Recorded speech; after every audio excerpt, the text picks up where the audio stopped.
Assalamualaikum warahmatullahi wabarakatuh. Gus Dur memasuki salah satu mal di Jakarta. Entah bertujuan apa gerangan ke mal. Boleh jadi mau ke Gramedia atau ke bagian pakaian. Secara tidak sengaja, kebetulan ada seseorang yang memanggil, "Gus, Gus Dur." Merasa ada yang memanggil, Gus Dur pun menoleh ke arah orang yang memanggilnya. Ternyata yang memanggil adalah orang yang sangat dikenal oleh Gus Dur, yaitu Habib Ja'far Al-Kaf Kudus, karena memang mereka berdua sahabat karib atau boloplek. Gus Dur menghentikan langkahnya dan berbelok menuju dan menghampiri Habib Ja'far Al-Kaf Kudus. Mereka berjabat tangan erat, masing-masing tanya kabar dan berbicara ringan ngalor ngidul. Tiba-tiba saja Habib Ja'far mengajak Gus Dur berkunjung ke toko kaset. Ya, toko kaset pita, karena ini kisah jauh sebelum reformasi. Orba sedang di atas puncak kekuasaan dan kekuatannya. Gus Dur masih ketua PBNU. Habib Ja'far tahu kalau Gus Dur suka musik. Gus Dur pun bersemangat mengikuti ajakannya. Sesampai di toko kaset, Habib Ja'far memborong kaset Obi Mesah dan dihadiahkan kepada Gus Dur. Sambil memberikan kaset-kaset ke Gus Dur, Habib Ja'far berkata, "Ini Gus, kaset yang bagus sekali." Sembari menunjukkan kaset Obi Mesah, lanjut Habib Ja'far, "Begini lagunya Gus. Sungguh aneh tapi nyata, orang buta jadi presiden."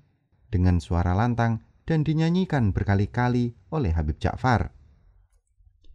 Syair itu gubahan atau plesetan Habib Ja'far dari sepenggal syair "Sungguh aneh tapi nyata, takkan terlupa" yang terdapat dalam lagu kisah kasih di sekolah Obi Mesah yang meluncur tahun 1987. Tentu saja Habib Ja'far tidak berniat menghina dengan kata buta, akan tetapi Habib Ja'far sedang menyuarakan suara hatinya yang jujur atas suatu misteri masa depan yang akan terjadi.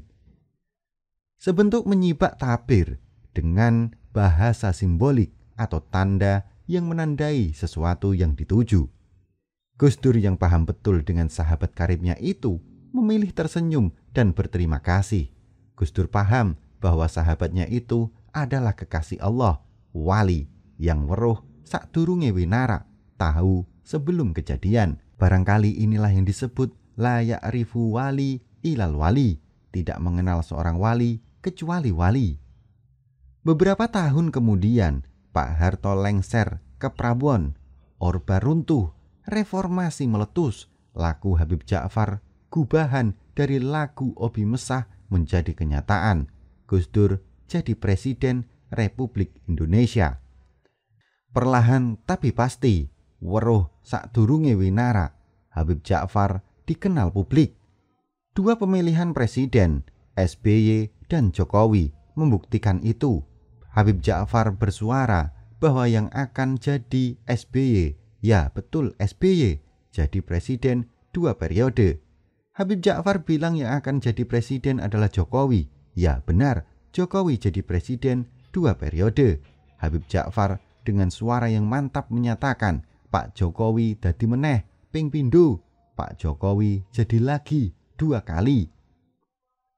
Kalau kita menyimak suaranya, sepertinya Habib Ja'far sangat yakin dengan apa yang diucapkannya.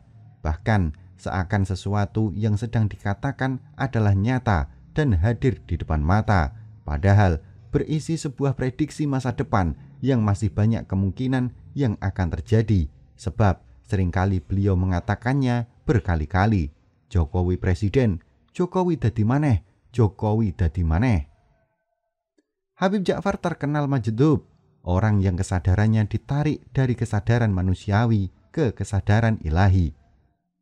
Karena memang jadab arti dasarnya tertarik, sehingga gaya hidup dan pandangan hidupnya seringkali berbeda dengan masyarakat umum.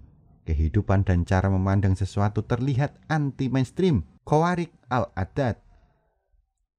Mungkin bagi kita yang awam, kita hanya melihat fisiknya Habib Ja'far, rambut gondrong, kumis tebal sampai menutupi bibirnya, jenggot panjang, cambang tumbuh lebat, kuku-kukunya yang panjang-panjang, akan tetapi fisiknya terlihat selalu bersih. Tapi kita tidak tahu gerak perubahan substansial yang terjadi di alam spiritualnya yang dinamis dan dahsyat. Ada satu lagi yang bagi saya menarik dari pakaian Habib Ja'far, yaitu konsisten menggunakan kopiah hitam. Bagi saya, Habib Ja'far menggunakan kopiah hitam mengandung pesan simbolik kepada umat Islam. Kopiah atau peci hitam merupakan simbol kesolihan keislaman yang bersinergi dengan kesolihan kebangsaan. Mayoritas masyarakat Muslim Indonesia menggunakan peci hitam. Peci hitam dipopulerkan oleh Bung Karno, sehingga orang Mesir menyebutnya Kalansuwa Ahmad Soekarno. Di saat kita masih sekolah di Mesir, ada salah satu teman yang menghadiahkan peci hitam pada salah satu pemikir Muslim Mesir. Dengan refleks, sang pemikir berkata, Kalansuwa Soekarno rojulun kabir, peci Soekarno orang besar. Boleh dibilang, peci hitam sebentuk representasi nasionalisme Indonesia. Habib Ja'far dengan sengaja sedang memberi pesan nasionalisme sekaligus pesan Islam Nusantara, sebab peci hitam sejatinya sudah ada dan dipakai kaum santri dan tukang sate jauh sebelum diviralkan oleh Bung Karno, sehingga Bung Karno menggunakan peci hitam sebagai representasi masyarakat Muslim Nusantara yang mencintai bangsanya atau nasionalisme. Peci hitam paling sederhana dan paling mudah untuk ditangkap maknanya oleh semua masyarakat Indonesia. Habib Ja'far sangat mengerti itu. Beliau tampil sebagai Habib yang nasionalis, mencintai tradisi, budaya, dan simbol-simbol yang hidup di tengah-tengah masyarakat bangsa ini. Selain Habib Ja'far Al-Kaf, ada Habib Syaikhon yang terkenal majedub. Di kalangan para kiai pun kita banyak mengenal kiai-kiai yang majedub atau jadab. Dalam kitab dan dalam pengalaman realitas, bahwa jadab itu ada dua macam. Pertama, jadab yang bersifat sementara alias berbatas waktu. Ketika sedang jadab, seseorang hidup anti-mainstream. Setelah move on dari jadabnya, ia kembali hidup seperti manusia pada umumnya. Kedua, jadab yang bersifat semi-permanen sampai ajal menjemputnya.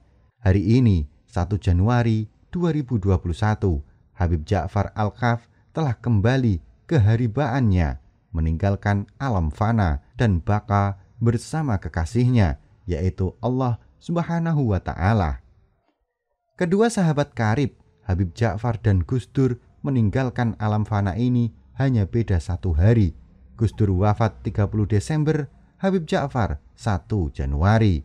Pesan substansial yang saya tangkap bahwa betapa Habib Ja'far Al-Kaf sangat mencintai bangsa dan negara ini, sehingga tidak pernah berhenti memikirkan dan mendoakan untuk kebaikan dan kemaslahatan bangsa ini.